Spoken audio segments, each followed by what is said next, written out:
Alexander Hamilton, child of the Caribbean. Long before the debates of the American Revolution, before the creation of the United States Treasury, before the duels, the politics, the legend, there was a small boy growing up in the Caribbean. He would later become one of the most influential architects of the United States. But his story did not begin in Boston or Philadelphia or New York. It began on a volcanic island in the eastern Caribbean, Nevis, and the boy's name was Alexander Hamilton. Hamilton was born in the mid-18th century. Most historians now believe on January 11, 1755, in Charlestown, the capital of Nevis. At the time, Nevis was one of the richest islands in the British Caribbean. Sugar made it so. The Caribbean sugar economy was brutal and enormously profitable. Plantation owners shipped sugar and molasses across the Atlantic. Historian Eric Williams once summarized the system bluntly. Sugar plantations were factories in the field, and those factories depended on slavery.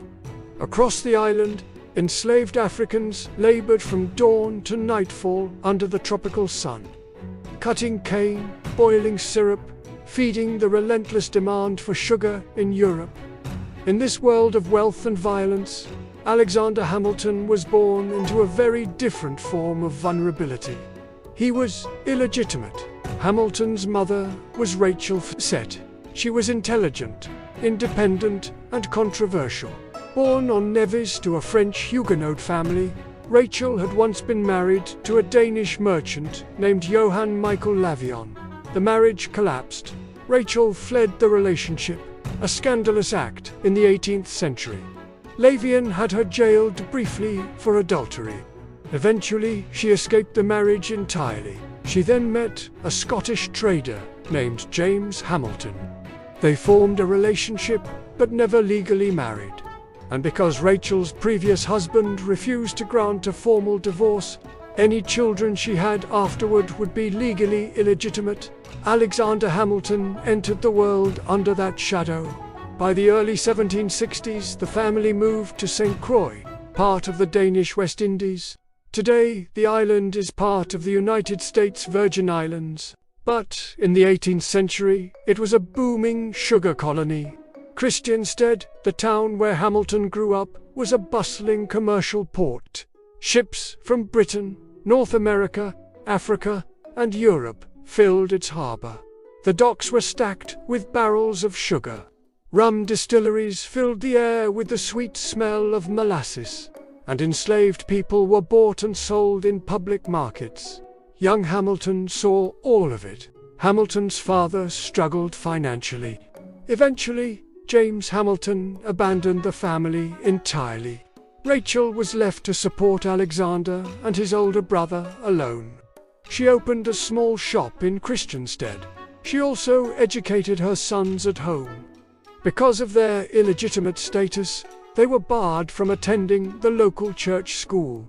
Yet Rachel owned books, and Alexander devoured them. He read history, literature, and trade manuals. Later in life, Hamilton would write, "I was compelled to labor for my bread, and to depend chiefly on my own exertions." Those exertions began early. Around age 11, Hamilton began working for the trading firm Beekman and Kruger. The office overlooked the busy harbor of Christiansted. Here, the young boy learned the mechanics of Atlantic commerce. He calculated shipping costs. He tracked cargo manifests. He wrote letters to merchants across the ocean. In many ways, the Caribbean functioned as the beating heart of the Atlantic economy. Sugar moved to Europe. Manufactured goods returned. Ships carried enslaved Africans through the Middle Passage. The trade routes connected continents. Hamilton's job required understanding them all. Hamilton grew up in a slave society. On St. Croix, enslaved Africans vastly outnumbered Europeans. Plantations dominated the island's economy. The work was relentless. Cutting sugarcane required sharp machetes and long hours. During harvest season, known as crop time, enslaved workers often labored nearly around the clock. Punishments were severe. Contemporary plantation records describe whippings, shackles, and executions for resistance. Hamilton witnessed this system firsthand. As a clerk, he sometimes recorded transactions involving enslaved people. Historians debate the degree to which Hamilton personally participated in the trade, but there is no doubt he saw its brutality. Later in life, Hamilton would oppose slavery politically. He joined the New York Manumission Society, which sought the gradual abolition of slavery in New York. His Caribbean childhood likely shaped those views. In 1768, tragedy struck. Rachel Fawcett contracted a tropical fever and died. Alexander Hamilton was around 13 years old. Her death left him and his brother effectively orphaned. Local probate records listed Rachel's possessions, a few household goods, some books, and modest property. But because Alexander and his brother were illegitimate, they were legally barred from inheriting most of it. Hamilton's world collapsed. Yet he continued working in the merchant office. The boy had no other choice. Hamilton's talent soon became clear. When one of the company's partners left the island, the teenage clerk was entrusted with running daily operations. He supervised shipments. He negotiated prices. He corresponded with ship captains and merchants. In one surviving letter, he confidently discussed exchange rates and commercial risks.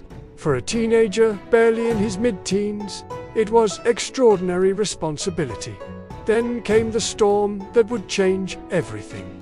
On August 31, 1772, a devastating hurricane struck St. Croix. Buildings collapsed. Ships were smashed in the harbor. Plantations were flattened. Hamilton wrote a vivid account of the disaster that was published in the Royal Danish American Gazette. His description was dramatic and literary. The roaring of the sea and wind filled the mind with awful gloom. He continued, "It seemed as if a total dissolution of nature was taking place." The essay stunned readers. The island's leading citizens recognized his remarkable talent. A subscription fund was raised. The goal: send Alexander Hamilton to the North American colonies for education. In 1773, Hamilton boarded a ship bound for New York City.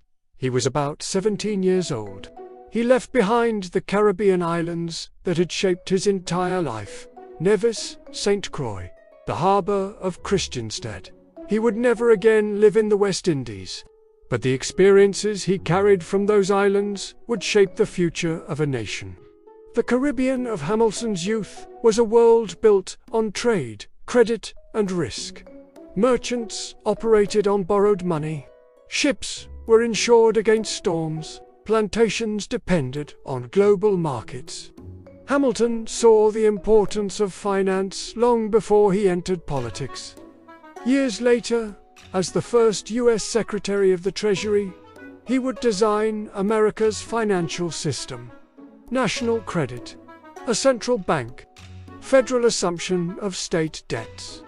Those ideas had roots in the commercial culture of the Caribbean.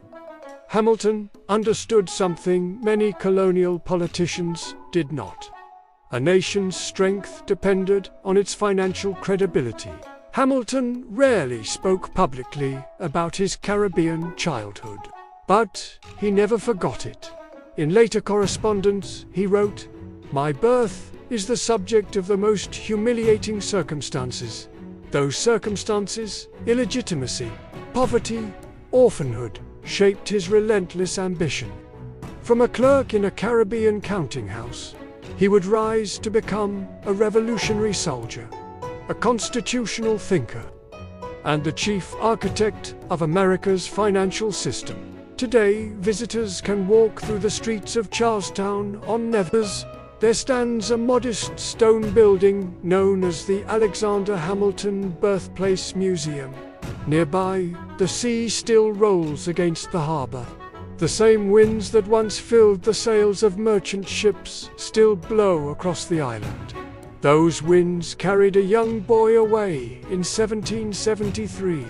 But they also carried something else: the ideas, ambitions, and hard lessons of the Caribbean. Lessons that would help shape the United States itself. Before he helped build a nation, Alexander Hamilton was a child of the islands, forged by trade, hardened by loss, and carried forward by a hurricane.